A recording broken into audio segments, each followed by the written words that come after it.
Good morning. पुन्हा एकदा तुमचं स्वागत. आपण भूगोलाचा चौथा पाठ म्हणजे हवेचा दाब याविषयी माहिती अभ्यासत होतो.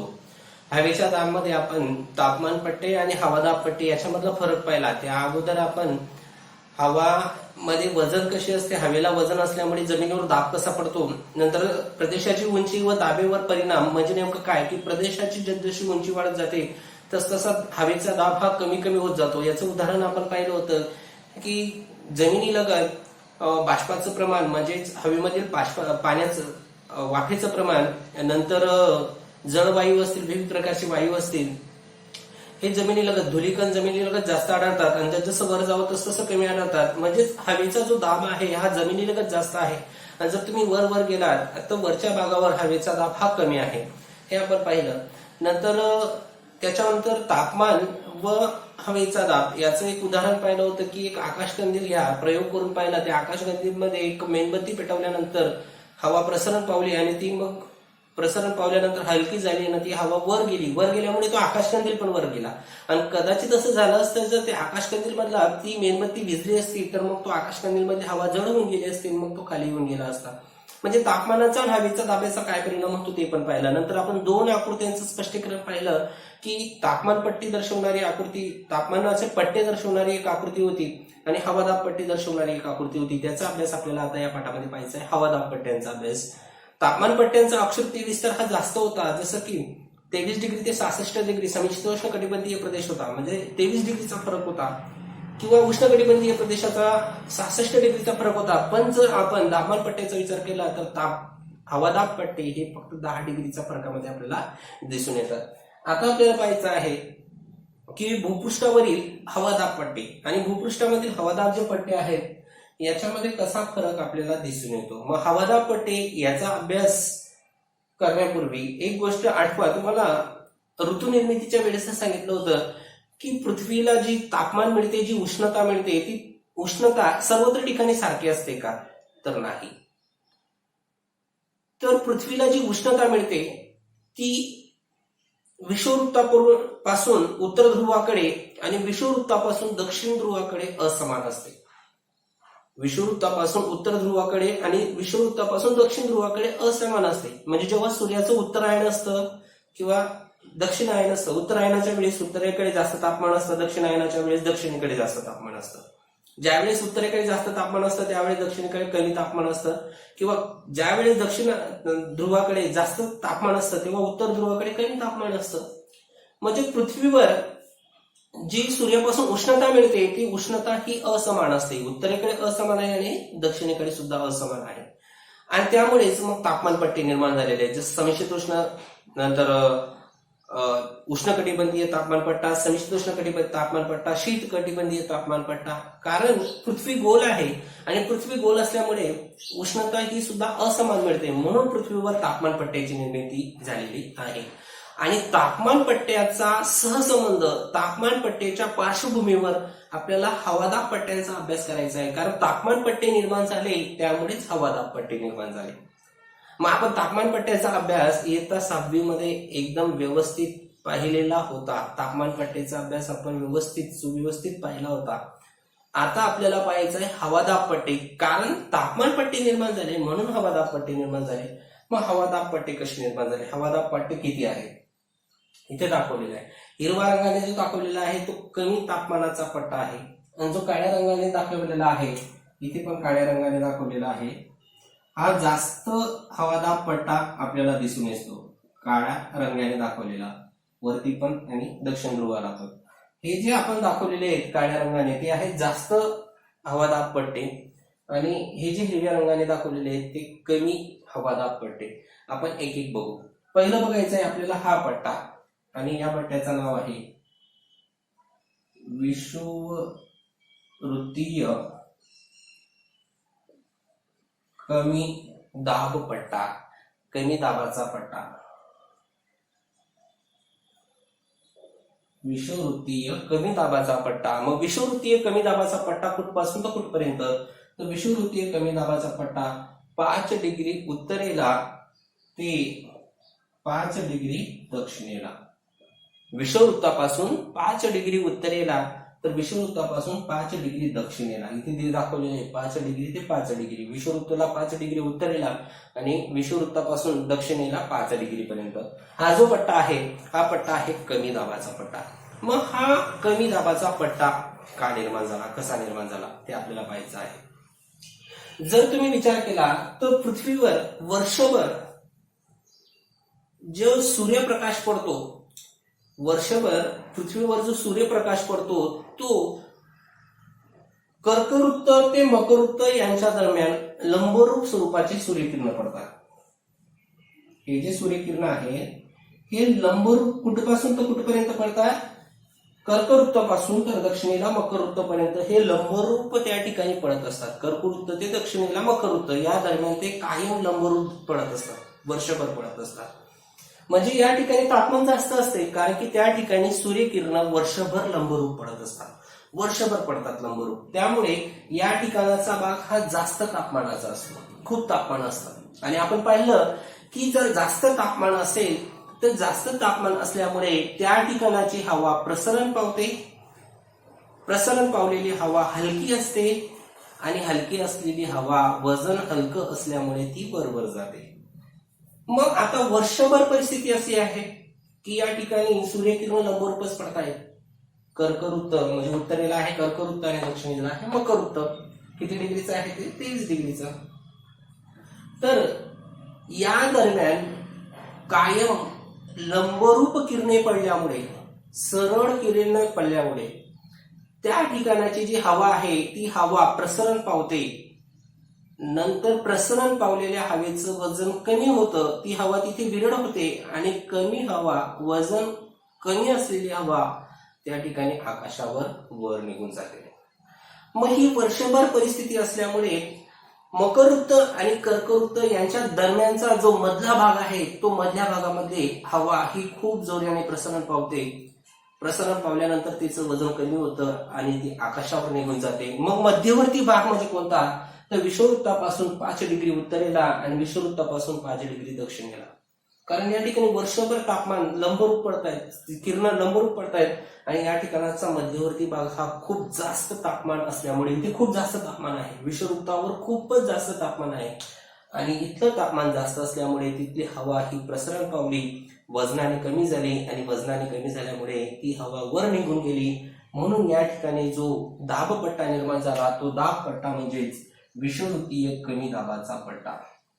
त्या ठिकाणी जो हवेचा दाबपट्टा निर्माण झाला तो दाबपट्टा म्हणजे कोणता, विषुववृत्तीय कमी दाबाचा पट्टा. कारण या ठिकाणी सूर्यकिरण कायम लंबरूप पडत असतात, वर्षभर लंबरूप पडत असतात. या ठिकाणाचा जो तापमान आहे ते तापमान खूप जास्त असतं आणि तापमान जास्त असल्यामुळे आपण पहिलेच पाहिलेलं आहे की जिथे तापमान जास्त तिथे हवादाब कमी, जिथे तापमान जास्त तिथे हवादाब कमी. का, कारण तापमान जास्त असल्यामुळे त्या ठिकाणाची हवा प्रसरण पावते, प्रसरण पावल्यानंतर ती वजनाने हलकी होते आणि हलकी झालेली हवा ही वर जाते. ते आकाशकंदिलाच्या वेळेस आपण पाहिलं होतं, तो प्रयोग पाहिला होता. मग या ठिकाणाची हवा खूप प्रसरण पावल्यामुळे त्याचं वजन कमी झाल्यामुळे ते आकाशावर निघून गेली आणि त्या ठिकाणी हवेचं प्रमाण कमी राहून गेलं. म्हणून या ठिकाणी कमी दाबाचा पट्टा निर्माण होतो, विषुववृत्तीय कमी दाबाचा पट्टा असं त्या ठिकाणी म्हणतात. म्हणजे 0 डिग्री पासून 5 डिग्री उत्तरेला आणि 0 डिग्री पासून 5 डिग्री दक्षिणेला अशा प्रकारे त्या ठिकाणी तापमान पट्टा निर्माण झालेला दिसून येतो. आता आपल्याला 25 डिग्री ते 35 डिग्री उत्तरेचा जास्त तापमानाचा जास्त हवादाब पट्टा आणि 25 डिग्री ते 35 डिग्री दक्षिणेला सुद्धा मध्य अक्षवृत्तीय जास्त दाबाचा पट्टा बघायचा आहे. मग तो कसा निर्माण होतो ते आता पाहूया. आता पुढचा मुद्दा आहे मध्य अक्षवृत्तीय जास्त दाबाचे पट्टे. आणि मध्य अक्षवृत्तीय जास्त दाबाचे पट्टे 25 डिग्री ते 35 डिग्री उत्तरेला पण आणि दक्षिणेला पण, इथे उत्तर पण आणि दक्षिण पण लिहिलेलं आहे. 25 डिग्री ते 35 डिग्री उत्तरेला पण आणि दक्षिणेला पण निर्माण झालेले आहेत. त्याला म्हणतात मध्य अक्षवृत्तीय जास्त दाबाचे पट्टे. हे काळ्या पट्ट्याने दाखवलेले आहेत, इथे पण आणि इथे पण. उत्तरेला पण दाखवलेलं आहे आणि दक्षिणेला पण दाखवलेलं आहे. उत्तरेला पण लिहिलेलं आहे 25 डिग्री ते 35 डिग्री मध्य अक्षवृत्तीय जास्त दाबाचे पट्टे, 25 डिग्री ते 35 डिग्री मध्य अक्षवृत्तीय जास्त दाबाचे पट्टे. या ठिकाणी जास्त दाबाचे पट्टे का निर्माण झाले. आपण पहिला कोणता पाहिला की विषुववृत्तीय कमी दाबाचा पट्टा. विषुववृत्तीय कमी दाबाचा पट्टा का निर्माण झाला, कारण त्या ठिकाणी तापमान जास्त होतं आणि तापमान जास्त असल्यामुळे त्या ठिकाणाची हवा प्रसरण पावली. तर आपण या ठिकाणी पाहिलं होतं की विषुववृत्तीय जास्त दाबाचा कमी दाबाचा पट्टा का निर्माण झाला, कारण की इथे वर्षभर तापमान हे कसं पडलं, तापमान हे जास्त होतं, वर्षभर सूर्यकिरण हे सरळ पडल्यामुळे या ठिकाणचं तापमान जास्त असल्यामुळे तिथली हवा प्रसरण पावली. मग इथली हवा प्रसरण पावल्यामुळे काही हवा ही उत्तरेकडे गेली आणि काही हवा ही दक्षिणेकडे गेली. प्रसरण पावल्यामुळे ही हवा जी आहे ती उत्तरेकडे निघून गेली, काही हवा दक्षिणेकडे निघून गेली आणि काही हवा हलकी झाल्यामुळे ती वर निघून गेली. बघा 3 प्रकार झाले. हवा काय झाली की काही हवा इकडे गेली, काही हवा इकडे गेली आणि वजन हलक्यामुळे काय झाली, ती वर चालली गेली. काही उत्तर ध्रुवाकडे सरकली, काही दक्षिण ध्रुवाकडे सरकली आणि काही हवा वजन कमी असल्यामुळे ते हवेचं वजन कमी असल्यामुळे ती वर निघून गेली. आता झालं काय की वर निघून गेल्यामुळे त्याचं हवेचं वजन कमी असल्यामुळे ती वर वर वर वर गेली. पण आपल्याला माहिती आहे की वर तापमान जास्त असतं का कमी, तर तापमान जास्त असतं. तापमान जास्त असल्यामुळे ते हवेचं वजन वाढेल का कमी होईल, मग तर जमिनीलगत त्या हवेचं वजन कमी होतं. पण जेव्हा ती हवा वर गेली तेव्हा ती वर गेल्यानंतर प्रसरण पावल्यानंतर ती हवा आता दक्षिण ध्रुवाकडे उत्तर ध्रुवाकडे निघून गेलेली. ती विषुववृत्तावर आहे का, नाही. ती हवा, काही हवा तर जमिनीलगत उत्तर ध्रुवाकडे चालली गेली जमिनीलगत आणि काही हवा दक्षिणेकडे जमिनीलगत चालली गेली. पण वर गेल्यानंतर सुद्धा ती प्रसरण पावल्यामुळेच उत्तर ध्रुवाकडे काही गेली आणि दक्षिण ध्रुवाकडे काही गेली. पण वर गेल्यानंतर त्या हवेचं वजन कमी असल्यामुळे तापमान कमी असल्यामुळे ते हवेचं वजन वाढून गेलं. आता वरती तापमान कमी आहे, तापमान कमी असल्यामुळे हवेचं वजन वाढल्यामुळे मग ती हवा वर गेलेली हवा परत खाली खाली येऊ लागली. मग परत खाली खाली येऊ लागली म्हणजे त्याच ठिकाणी येईल का, नाही, त्या ठिकाणी येणार नाही. कारण त्या ठिकाणी वर्षभर सूर्यकिरण लंबरूप पडतायत, त्या ठिकाणी वर्षभर तापमान जास्त आहे म्हणून ती हवा खाली येणार नाही. तर ती हवा त्याच ठिकाणी खाली न काही हवा उत्तरेकडे आणि काही हवा दक्षिणेकडे, म्हणजे कोणत्या डिग्री ते कोणत्या डिग्री, 25 डिग्री ते 35 डिग्री या दरम्यान येत असते. ही हवा कुठली आहे, ती या ठिकाणी, त्या ठिकाणची हवा तर तिथेच आहे, पण या ठिकाणाची जी हवा आहे विषुववृत्तावरची जी हवा आहे ती हवा प्रसरण पावल्यामुळे उत्तरेकडे गेली, काही दक्षिणेकडे गेली. पण वजन हलकं असल्यामुळे ती हवा वर गेलेली हवा सुद्धा ती हवा कुठे गेली, 25 डिग्री ते 35 डिग्री या ठिकाणी गेली उत्तरेला आणि 25 डिग्री ते 35 डिग्री दक्षिणेला निघून गेली.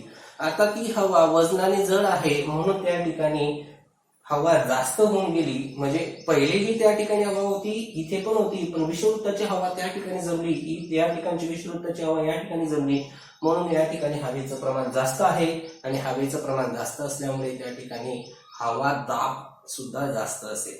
कारण हवेला वजन असतं आणि ज्या गोष्टीला वजन असतं त्या ठिकाणी दाब पडतो, आपण हे पाहिलंय. म्हणून या ठिकाणाची हवा आणि अगोदरच त्या ठिकाणी हवा होती, या ठिकाणाची हवा आणि अगोदरच या ठिकाणी हवा होती म्हणून हवा जास्त झाली आणि जास्त झाल्यामुळे त्या ठिकाणी जास्त हवादाब पट्टा निर्माण झाला. याला म्हणतात मध्य अक्षवृत्तीय जास्त दाबाचा पट्टा.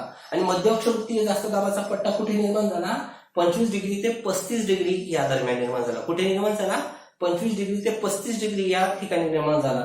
म्हणजे तो उत्तरेला पण निर्माण झाला आणि दक्षिणेला पण निर्माण झाला. कारण या ठिकाणाची हवा प्रसरण पावल्यामुळे उत्तरेला गेली आणि दक्षिणेला गेली. वर गेलेली हवा सुद्धा त्याच ठिकाणी परत न येतात काही हवा उत्तरेकडे गेली, काही हवा दक्षिणेकडे गेली आणि कुठे गेली, 25 डिग्री ते 35 डिग्री या दरम्यान गेली, 25 डिग्री ते 35 डिग्री या दरम्यान गेली. म्हणून या ठिकाणी जो जास्त दाबाचा पट्टा निर्माण झाला त्या जास्त दाबाच्या पट्ट्याला मध्य अक्षवृत्तीय जास्त दाबाचा पट्टा असे म्हणतात. आता मध्य अक्षवृत्तीय जास्त दाबाचा पट्टा या ठिकाणाची जी हवा आहे ही हवा कोरडी असते, कारण तापमान जास्त असल्यामुळे ती कोरडी होऊन गेलेली आहे, त्याच्यामध्ये बाष्पाचं प्रमाण कमी होऊन गेलेलं आहे. आणि ती हवा जरी त्या ठिकाणी हवेचं प्रमाण जास्त आहे परंतु ती हवा कोरडी असल्यामुळे त्या ठिकाणी पर्जन्याचं प्रमाण खूप कमी पडतं. म्हणजे या ठिकाणी पर्जन्य कमी पडतं, या ठिकाणी पर्जन्य कसं पडतं, कमी पडतं.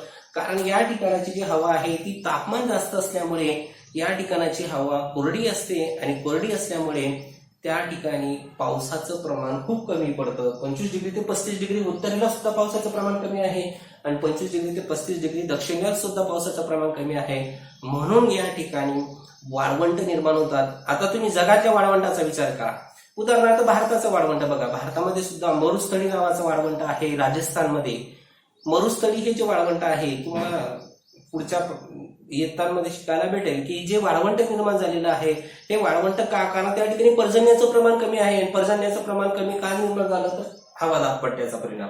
त्या ठिकाणी मध्य अक्षवृत्तीय जास्त दाबाचा पट्टा जरी असला तरी त्या ठिकाणाची हवा कोरडी आहे, तापमानामुळे कोरडी झाल्यामुळे त्या ठिकाणी पाऊस हा खूप कमी पडत असतो.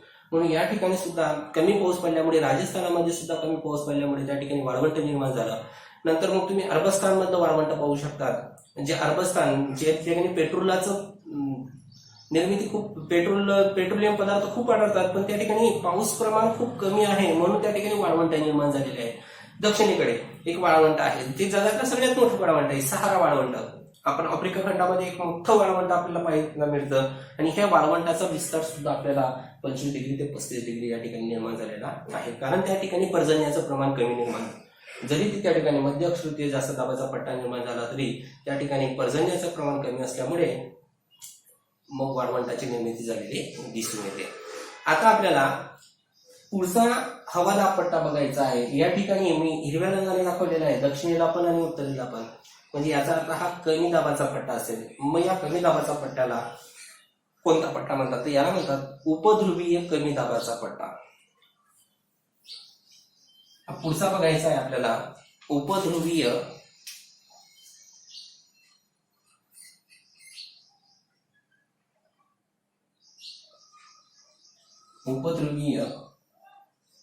कमी दाबाचा पट्टा.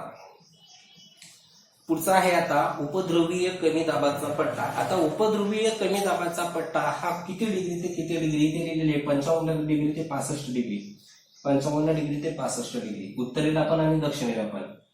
55 डिग्री ते 65 डिग्री उत्तरेला पण आणि दक्षिणेला पण निर्माण झाला.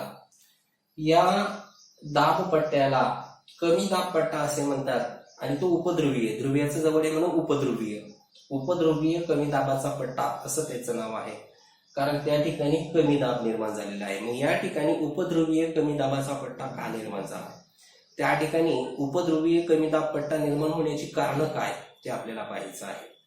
तो उपध्रुवीय कमी दाबाचा पट्टा निर्माण होण्याची कारण बघा. आता विषुववृत्तीवर पृथ्वीचा आकार कसा आहे, जास्त आहे, आणि ध्रुवाकडे जसं जाल तसं पृथ्वीचा आकार हा कमी कमी होत जातो. पृथ्वी गोल आहे, अंडाकृती आहे, म्हणून ध्रुवीयकडे त्याचा आकार कमी कमी होत जातो आणि विषुववृत्ताला जास्त आहे. दक्षिण ध्रुवाला सुद्धा कमी कमी होत गेला, उत्तर ध्रुवाला पण कमी कमी होत गेला आणि विषुववृत्तावर तो जास्त आहे, कारण पृथ्वी ही गोल आहे. म्हणून वरच्या भागाला जमिनीचा आकार हा पृथ्वीचा आकार कमी आहे, खालच्या भागाला कमी आहे. म्हणजे विषुववृत्तामध्ये जमिनीचा आकार, पृथ्वीचा आकार मोठा आहे आणि वर गेल्यामुळे वर त्या ठिकाणी जसं तुम्ही दक्षिण ध्रुवाकडे वर जा किंवा उत्तर ध्रुवाकडे वर जा तर त्या ठिकाणी त्या पृथ्वीचा आकार हा कमी कमी होत जाईल आणि गोलाकार असेल. गोलाकार असल्यामुळे, जमिनीचा कमी आकार असल्यामुळे त्या ठिकाणाची जी हवा आहे ती हवा बाहेर निघण्यास त्याला प्रोत्साहन मिळतं. म्हणजे कारण या ठिकाणी हवेचं घर्षण खूप कमी असतं, जमिनीवर हवेचं घर्षण कमी असल्यामुळे आणि पृथ्वीच्या परिवहनामुळे ती हवा लगेच बाहेर निघून जाते, लगेच बाहेर पडून जाते, म्हणजे आकाशामध्ये निघून जाते. कारण जमिनीचा आकार कमी आहे, जमिनीचा आकार कमी असल्यामुळे त्या ठिकाणी काय निर्माण झालं की पृथ्वीच्या परिवहनामुळे त्या हवेचं जे घर्षण आहे जमिनीलगत, ते जमिनीलगत जे घर्षण ते खूप कमी असल्यामुळे तिथली हवा खूप जोराने वर निघून गेली, खूप जोराने. म्हणजे इथली पण हवा आणि इथली पण हवा त्या ठिकाणी वर निघून गेली पृथ्वीच्या परिवहनामुळे. जमिनीचं घर्षण कमी आणि पृथ्वीच्या परिवहनामुळे तिथली हवा वर निघून जाते. वर निघून गेल्यामुळे या ठिकाणी हवा कमी होऊन गेली, या ठिकाणी पण हवा कमी होऊन गेली. कारण का, जमिनीचं घर्षण कमी आहे आणि पृथ्वीच्या परिवहनामुळे त्या ठिकाणची हवा कमी होऊन गेली, म्हणून या ठिकाणी कमी दाबाचा पट्टा निर्माण झाला. आणि हा पट्टा कुठे निर्माण झाला, 55 डिग्री ते 65 डिग्री. एकच शब्द लक्षात ठेवायचा की या ठिकाणी हवा कुठे गेली, कारण या ठिकाणी जमिनीचा आकार हा लहान आहे, कमी आहे. कोणाच्या दृष्टीने, तर विषुववृत्तीय प्रदेशाच्या दृष्टिकोनातून. विषुववृत्तामध्ये जमिनीचा आकार मोठा आहे, इथे पृथ्वी खूप मोठी दाखवलेली आहे, पण वरती पृथ्वीचा आकार कमी कमी होत गेला, खाली सुद्धा पृथ्वीचा आकार कमी कमी होत गेला. म्हणजे इथे जमिनीचा भाग कमी आहे, इथे पण जमिनीचा भाग आहे कमी आहे. यामुळे या ठिकाणाची जी हवा आहे, या ठिकाणाची हवा बाहेर निघण्यास त्याला प्रोत्साहन मिळतं, कारण जमीन कमी आहे. जर जमीन जास्त असली तर मग त्या ठिकाणी ती हवा खूप लांबपर्यंत गेली असती, पण इथे जमिनीचा आकारच कमी असल्यामुळे या ठिकाणच्या हवाला बाहेर निघण्यास प्रोत्साहन मिळेल. या ठिकाणी जमिनीला घर्षण पण कमी होईल, कारण जमिनीचा आकार कमी आहे आणि नंतर पृथ्वीच्या परिवहनामुळे या ठिकाणची हवा खूप बाहेर पडण्यास प्रोत्साहन मिळेल. इथली पण परिवहनामुळे इथली हवा सुद्धा बाहेर पडण्यास प्रोत्साहन मिळेल. म्हणून या ठिकाणची हवा आकाशामध्ये निघून गेल्यामुळे जमिनीवरची हवा कशी काय झाली, कमी झाली. या ठिकाणाची हवा सुद्धा आकाशामध्ये निघून गेल्यामुळे या ठिकाणाची हवा जमिनीवर कशी झाली, कमी झाली. म्हणून या ठिकाणी 55 डिग्री ते 65 डिग्री उत्तरेला पण आणि दक्षिणेला पण, 55 डिग्री ते 65 डिग्री उत्तर आणि 55 डिग्री ते 65 डिग्री दक्षिण या ठिकाणाची हवा कमी झाल्यामुळे इथे कमी दाबाचा पट्टा निर्माण झाला आणि या कमी दाबाच्या पट्ट्यालाच मग उपध्रुवीय कमी दाबाचा पट्टा असे म्हणतात. या पट्ट्याला उपध्रुवीय कमी दाबाचा पट्टा असे म्हणतात. तर अशा प्रकारे हा उपध्रुवीय कमी दाबाचा पट्टा निर्माण झाला. हा कोणत्या डिग्री ते कोणत्या डिग्रीमध्ये निर्माण झाला, 55 डिग्री ते 65 डिग्री याच्यामध्ये निर्माण झालेला दिसून येतो, उत्तरेला पण आणि दक्षिणेला पण. का, कारण तिथे जमिनीचा आकार कमी आहे, हवेचं जमिनीशी घर्षण हे कमी प्रमाणावर होतं. नंतर दक्षिणेला पण हवेचं जमिनीशी घर्षण खूप कमी प्रमाणावर होतं आणि पृथ्वीच्या परिवहनामुळे तिथली हवा आकाशामध्ये वर निघून जाते, म्हणून त्या ठिकाणी कमी दाबाचा पट्टा निर्माण होतो. अशा कमी दाबाच्या पट्ट्याला उपध्रुवीय कमी दाबाचा पट्टा असे म्हणतात. आता शेवटचा पट्टा जो 80 डिग्री ते 90 डिग्री उत्तरेला पण आणि दक्षिणेला पण आहे, तो जास्त दाबाचा पट्टा आहे. तो कसा निर्माण झाला ते बघू. त्याचं नाव आहे ध्रुवीय जास्त दाबाचा पट्टा.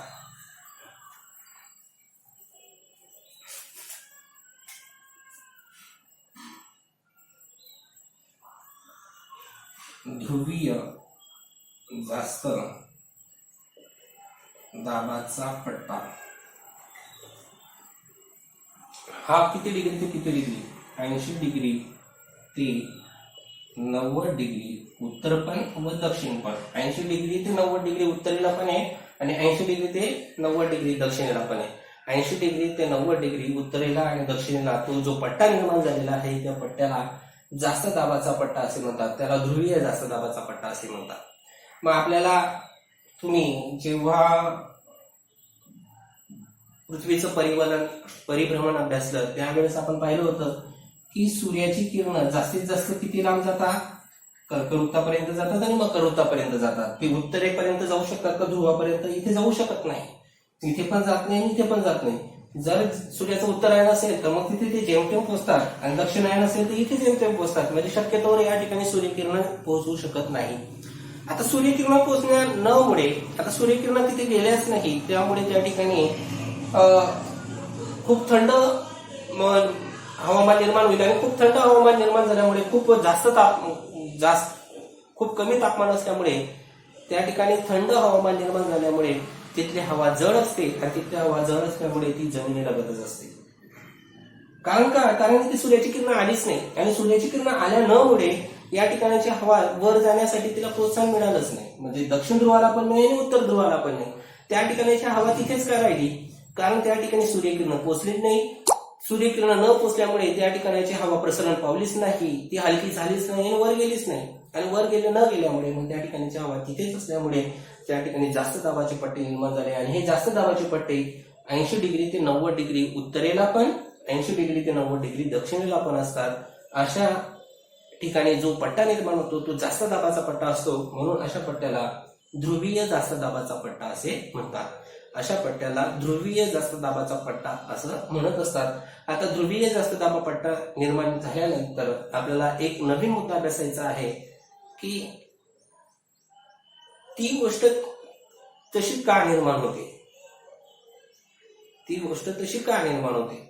आतापर्यंत आपण पाहिलं दाबपट्टी, याच्यामध्ये विषुवृत्तीय कमी दाबाचा पट्टा पाहिला, नंतर मध्य अक्षवृत्तीय जास्त दाबाचा पट्टा पाहिला दोघीकडे, नंतर उपध्रुवीय कमी दाबाचा पट्टा पाहिला. तो का निर्माण झाला, कारण की तिथे जमिनीचं प्रमाण कमी असल्यामुळे घर्षण कमी झालं. आणि नंतर ध्रुवाकडे जास्त दाबाचा पट्टा पाहिला. आता आपल्याला पाहायचं आहे, तर आता आपल्याला बघायचं आहे हवादाब पट्ट्यांचे आंदोलन. हवादाब पट्ट्यांचे आंदोलन हे तुम्हाला टीप किंवा प्रश्नोत्तरमध्ये विचारलेलं आहे की हवादाब पट्ट्यांचे आंदोलन याविषयी माहिती लिहा. मग हवादाब पट्ट्यांचं आंदोलन कसं लिहिणार.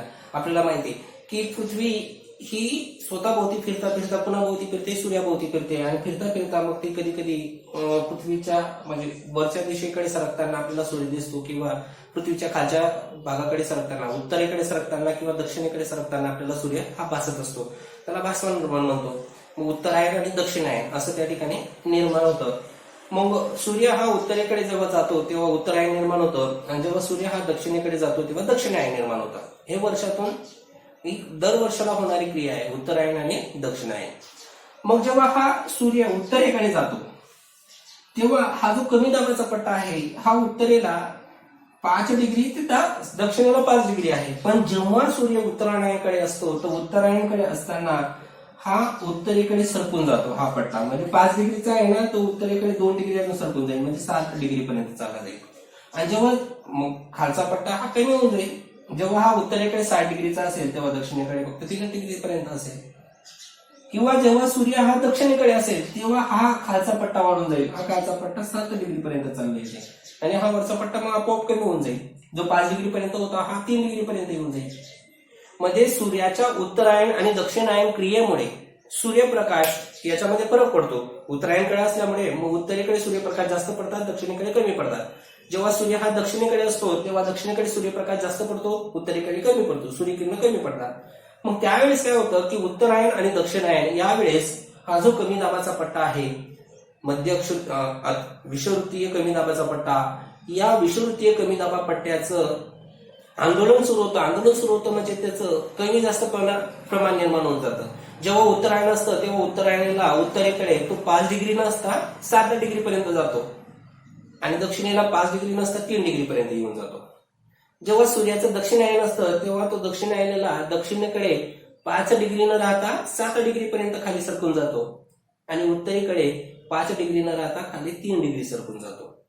म्हणजे हा जो दाबपट्टा आहे हा दाबपट्टा उत्तरायण आणि दक्षिणायनमुळे खाली आणि वर सरकून जातो, म्हणून त्या ठिकाणी आंदोलन होतं असं म्हणतात. म्हणून त्याला हवादाब पट्ट्यांचं आंदोलन असे म्हणतात. बघा परत एकदा लक्षात घ्या, सूर्य जेव्हा उत्तरेकडे असतो तेव्हा हा 5 डिग्री न राहता किती डिग्री पर्यंत निघून जातो, 7 डिग्री, आणि दक्षिणेकडे 5 डिग्री राहील का, मग हा कमी होऊन जाईल ना, वरती चालला जाईल, हा 3 डिग्री पर्यंत जाईल. आणि जेव्हा सूर्य दक्षिणेकडे सरकेल तेव्हा दक्षिणेकडे सरकल्यामुळे ही वरचा जो डिग्री आहे तो कमी होऊन जाईल, तो 3 डिग्री पर्यंत येईल, आणि खालचा जो आहे तो 7 डिग्री पर्यंत चालला जाईल. म्हणजे उत्तरायण आणि दक्षिणायनाच्या वेळेस विषुववृत्तीय कमी दाबाचा जो पट्टा आहे याचं आंदोलन सुरू होतं, म्हणजे तो 7 डिग्री पर्यंत सरकून जातो. म्हणून या पट्ट्याला किंवा या क्रियेला हवादाब पट्ट्यांचं आंदोलन असं म्हणतात. मग अशा प्रकारे हे हवादाब पट्टे निर्माण होतात. मग या हवादाब पट्ट्यांचे काही परिणाम आपल्याला अभ्यासायचे आहेत. हवादाब पट्ट्यांचे कोणकोणते परिणाम त्या ठिकाणी निर्माण होत असतात. तर आता आपल्याला पाहायचं आहे की हवादाब पट्ट्यांमुळे कोणकोणता परिणाम होतो. जर हवादाब पट्ट्यांचा विचार केला तर 3-4 गोष्टीचा परिणाम आपल्याला हवादाब पट्ट्यांचा दिसून येतो. जसं पहिलं आहे वाऱ्यांची निर्मिती होते. आता सूर्यप्रकाश पडल्यामुळे मग तिथे कमी दाबाचा पट्टा, जिथे कमी दाबाचा पट्टा असेल मग जास्त दाबाकडून ते वारे कमी दाबाच्या पट्ट्याकडे येतात, किंवा जास्त दाबाचा पट्टा जिथे असेल मग तिथली हवा कमी दाबाकडे सरकते, आणि मग अशा प्रकारे वाऱ्यांची निर्मिती होते. मग आपल्याला वाऱ्यांची निर्मिती आपल्याला पुढच्या पाठामध्ये डिटेल पाहिजे, सखोल पाहिजे, म्हणून आता फक्त वाऱ्यांची निर्मिती होते दाबपट्टे निर्माण झाल्यामुळे. मग इथली जास्त दाबाची पट्टे आणि इथे कमी दाबाचा पट्टा आहे म्हणून इथले वारे इथे येते, इथले वारे इथे येते.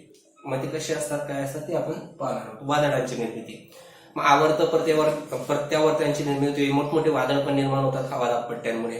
कमी दाबाचा पट्टा असेल तर आजूबाजूची हवा जोरात येते, मग तिथे भवरा निर्माण होतो. अशा वादळांची निर्मिती होत असते. उंची मोजण्यासाठी मग त्याचा परिणाम होत असतो की हवादाब पट्ट्यांमुळे उंची तुम्हाला सहज मोजता येते हवेच्या याच्यामुळे.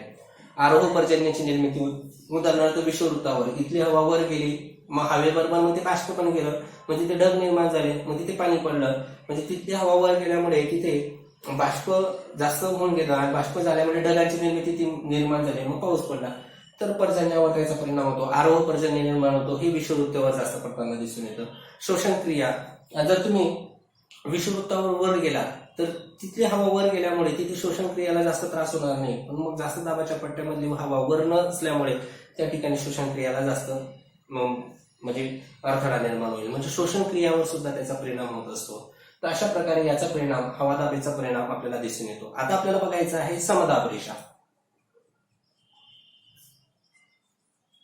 समदाब रेषेचा जर विचार केला तर समान दाब असलेल्या, बघा व्यवस्थित व्याख्या पाठ करा, समान दाब असलेल्या प्रदेशांना जोडणारी जी रेषा असते, समान दाब असलेल्या प्रदेशांना जोडणारी जी रेषा असते त्याला समदाब रेषा असे म्हणतात. समान दाब असलेल्या प्रदेशांना जोडणारी, समान दाब असलेल्या ठिकाणांना जोडणारी रेषा किंवा प्रदेशांना जोडणारी रेषा, समान दाब असलेल्या ठिकाणांना जोडणारी जी रेषा असते त्याला समदाब रेषा असे म्हणतात. आणि समदाब रेषेचा एक आपल्याला आकृती दाखवलेली आहे. ती आकृती जगाच्या नकाशामध्ये दाखवलेली आहे. ती आकृतीवरून मी तुम्हाला विश्लेषण करून दाखवेलच. तर अशा प्रकारे आपला हा पाठ संपला. आणि हा पाठ संपल्यानंतर आपल्याला जो आपली घटक चाचणी येणार आहे, द्वितीय घटक चाचणी, त्याचा सिलेबस संपल्यामुळे याच्यावर काही तुम्हाला जर समस्या असेल तर तुम्ही मला स्वतः पाठवू शकता. समस्या काही अडचण असेल तर तुम्ही मला विचारू शकता फोन करून, आणि मग तुमच्या समस्या सोडवण्याचा मी प्रयत्न करेल. तर या पाठावरचा जो होमवर्क आहे तो चांगल्या अक्षरामध्ये तुम्ही लिहून यायचा आहे. धन्यवाद. तर या ठिकाणी तुम्ही पाहू शकतात की जागतिक हवादाब वितरण दर्शवणारा, म्हणजे जगाचा नकाशा आणि इथे हवादाबाचं वितरण दर्शवणारा हा नकाशा आहे. वार्षिक सरासरी हवादाब मूल्य मिलीबारमध्ये दाखवलेलं आहे. आणि आपण पाहिलं समदाब रेषा म्हणजे काय, समान हवेचा दाब असलेली ठिकाणे ज्या रेषेने जोडलेले असतात, नकाशामध्ये समान दाब असलेली ठिकाणं ज्या रेषेने जोडलेली असतात त्या रेषेला समदाब रेषा असे म्हणतात. आणि या समदाब रेषेमध्ये काही प्रश्न विचारलेले आहेत. उदाहरणार्थ पहिला प्रश्न असा विचारलेला आहे की इथे वरील आकृती समजून घ्या आणि मग त्याचं लक्षात घ्या, समजून घ्या आणि त्यासाठी पुढील मुद्दे विचारात घ्या. आणि पहिला प्रश्न विचारलेला आहे समदाब रेषांचे स्वरूप सांगा. समदाब रेषांचे स्वरूप सांगा. तर इथे समदाब रेषांचं स्वरूप दाखवलेलं आहे की समान दाब असलेल्या ह्या ज्या रेषा आहेत त्या एकमेकांना जोडलेल्या आपल्याला दिसून येतात. दुसरं, कमी व जास्त दाब्याचे प्रदेश किंवा त्यांचे अक्षृतीय विस्तार, कमी आणि जास्त दाबाचा प्रदेश आणि त्याचा अक्षृतीय विस्तार त्या ठिकाणी सांगा. तर या ठिकाणी तुम्ही दाखवू शकता हा कमी दाबाचा प्रदेश आहे, त्याचा अक्षृतीय विस्तार, आणि जास्त दाबाचा पट्टा, त्याचा अक्षृतीय विस्तार आपल्याला दिसून येतो. कमी व जास्त हवेच्या दाबाचे प्रदेश व त्यांचा अक्षृतीय विस्तार. तर कमी दाबाचा जो प्रदेश आहे तो उत्तरेला आहे, त्याचा अक्षृतीय विस्तार जास्त आहे. जास्त दाबाचा जो पट्टा आहे तो दक्षिण विस्तार कमी आहे. तिसरा प्रश्न विचारलेला आहे खंड व महासागर या भागातील समदाब रेषांची दिशा व अंतर. खंड व महासागर. आता खंड व महासागरांचा जर विचार केला तर खंडावर कमी दाबाचा पट्टा निर्माण झालेला आहे. तिथलं जे रेषांचं प्रमाण आहे विरळ आहे. कमी दाबाच्या पट्ट्यामध्ये बघा इथे खूप खूप लांब लांब रेषा दिसून येतात. तर महासागरामध्ये जास्त दाबाचा पट्टा निर्माण झालेला आहे. तिथे मग ह्या ज्या समदाब रेषा आहेत त्या खूप जवळजवळ आपल्याला दिसून येतात. त्यांची दिशा खूप जवळजवळ आपल्याला सांगता येते. नंतर उत्तर व दक्षिण गोलार्धामध्ये समदाब रेषांची तुलना करा. शेवटचा प्रश्न आहे उत्तर व दक्षिण भागामध्ये समदाब रेषांची तुलना करा.